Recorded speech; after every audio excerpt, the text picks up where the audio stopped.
وتوكل على العزيز الرحيم. يبقى انت معك كم موضع؟ وإن ربك لهو العزيز الرحيم. ادي 1 2 3 4 5 6 7 8 8 مواضع. وإن ربك لهو العزيز الرحيم في سورة الشعراء لوحدها. آخر موضع منهم وتوكل على العزيز الرحيم. يبقى الأولانيين وإن ربك لهو العزيز الرحيم، وآخر موضع اللي هو التاسع وتوكل على العزيز الرحيم الذي يراك حين تقوم. أنا اللي يهمني لفظة العزيز الرحيم إيه اللي بعدها في الآية رقم 217 الذي يراك حين تقوم. الموضع اللي بعد كده في سورة الروم الآية رقم 5.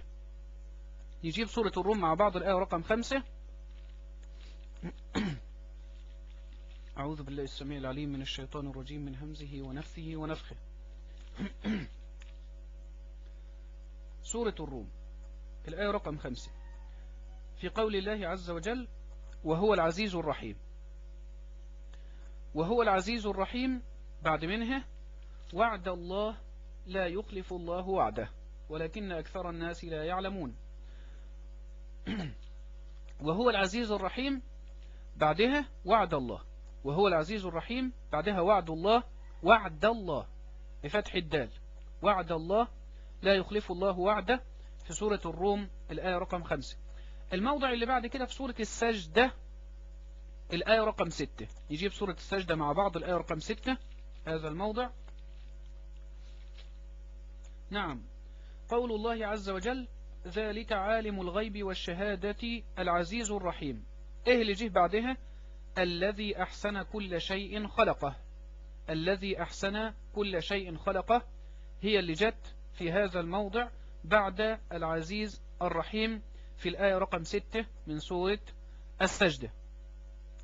الموضع اللي بعد كده في سورة ياسين في الآية رقم 5 في سورة ياسين. نجيب سورة ياسين مع بعض.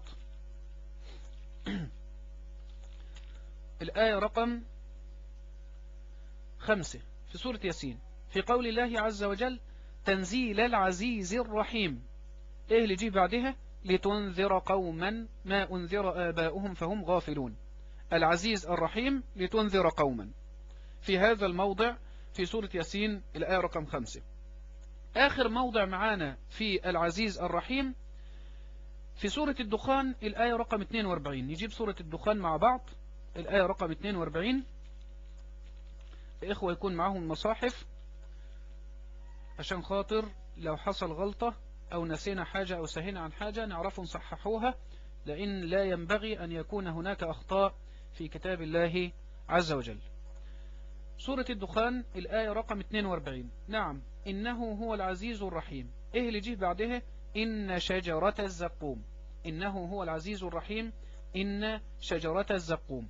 دول 13 موضع جاءت فيهم لفظة العزيز قبل لفظة الرحيم فصارت العزيز الرحيم. نقولهم جملة واحدة. أول موضع العزيز الرحيم وإذ نادى ربك موسى. العزيز الرحيم واتل عليهم نبأ إبراهيم. العزيز الرحيم كذبت قوم نوح المرسلين. العزيز الرحيم كذبت عاد المرسلين. العزيز الرحيم كذبت ثمود المرسلين. العزيز الرحيم كذبت قوم لوط المرسلين. العزيز الرحيم كذب أصحاب الأيكة المرسلين. العزيز الرحيم وإنه لتنزيل رب العالمين. العزيز الرحيم الذي يراك حين تقوم. العزيز الرحيم وعد الله. العزيز الرحيم الذي أحسن كل شيء خلقه. العزيز الرحيم لتنذر قوما. العزيز الرحيم إن شجرة الزقوم. دول 13 موضع. فاضل معانا من 33 موضع واحد في القرآن الكريم جاءت فيه لفظة البر قبل لفظة الرحيم فصارت البر الرحيم. الكلام ده في سورة الطور. نجيب سورة الطور مع بعض.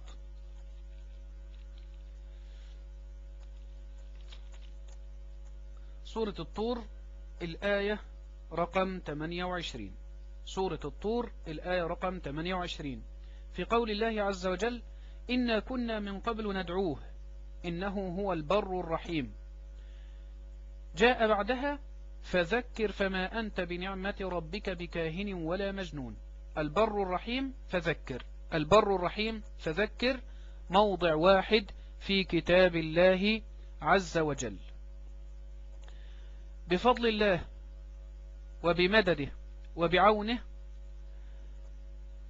ثبتنا 33 آية، تعلمنا 33 آية. لو في كل درس حافظنا على 33 آية أو حتى 20 آية أو حتى 15 آية، وربما يكون دروس فيها 50 آية ودروس فيها 40 آية، وممكن دروس كمان يكون فيها أكتر من كده، في كل درس تعتبر نفسك ان انت بتحفظ عدد الآيات اللي انت بتراجعه متشابهات، وتدونه وتفهمه كويس، بحيث ان انت لما تكون بتقول الغفور الرحيم في موضع، تعرف انت في انه صورة وفي انه موضع، وايه اللي بعد الموضع اللي انت بتقرأه، عشان ما تدخلش المواضع معاك في بعضها. وده اللي انا قصدته من هذه السلسلة المباركة. أسأل الله تبارك وتعالى أن يعلمنا ما ينفعنا، وأن ينفعنا بما علمنا، إنه ولي ذلك والقادر عليه. سبحانك اللهم وبحمدك، أشهد أن لا إله إلا أنت، أستغفرك وأتوب إليك. إلى اللقاء، والسلام عليكم ورحمة الله وبركاته.